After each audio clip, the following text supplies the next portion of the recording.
Magandang araw sa lahat. Ngayon po ay araw ng Sabado. May ano ba ngayon?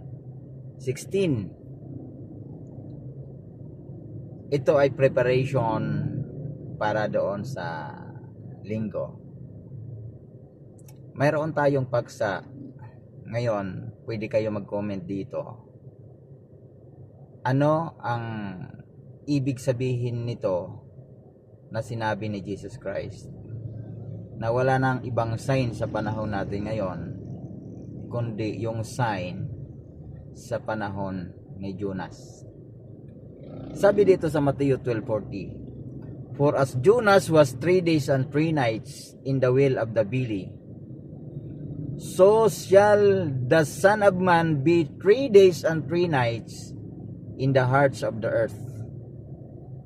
Ngayon, totoo ba na ang Son of Man, ang Son of Man na tinutukoy dito, walang iba kundi ang ating Pastor Kristo, in the form of a prophet?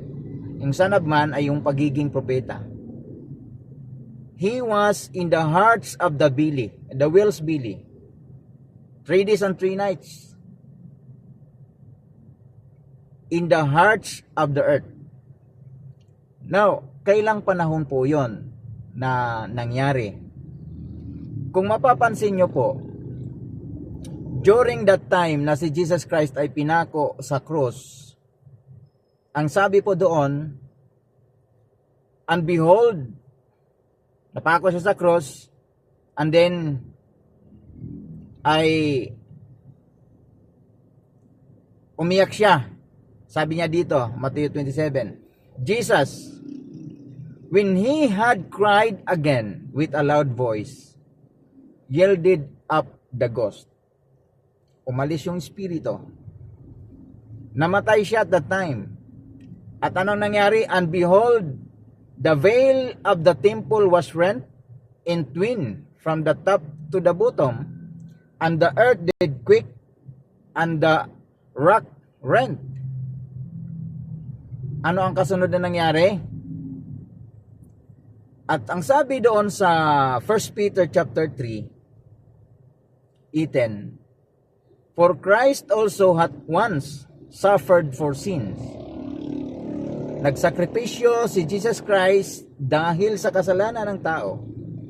The just for the unjust. So, ang kanyang sakripisyo ay para doon sa mga matuwid at hindi matuwid. Yan yung patas na trato ng ating Pastor Kristo. Now, that he might bring us to God, being put to death in the flesh, but quickened by the Spirit. So, yun yung po ang nangyari. Now, verse 19, sabi niya, "But which also he went and preached unto the spirit in prison."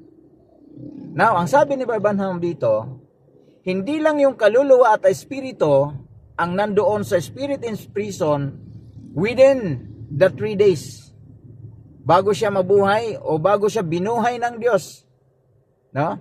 Binuhay siya ng Diyos, hindi siya bumuhay ng kanyang sarili. Binuhay siya ng Diyos. No?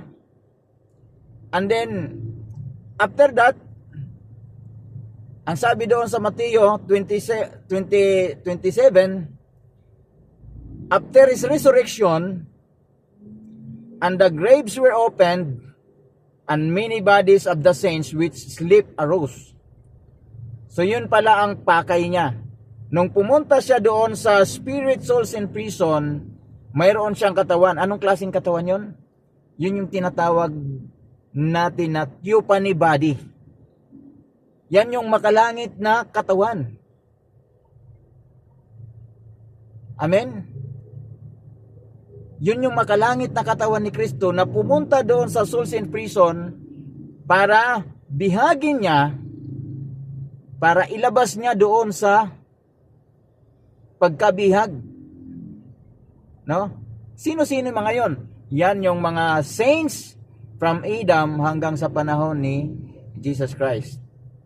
And many body of the saints which sleep arose. Pag hindi ka saints, hindi ka bubuhayin at walang bubukas sa pintuan ng Hades, ng libingan, pag hindi ka banal. Amen?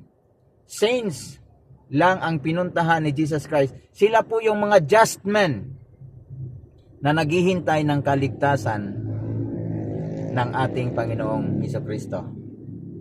Amen? Ngayon, yun yung pagkakaiba ng just at saka yung unjust.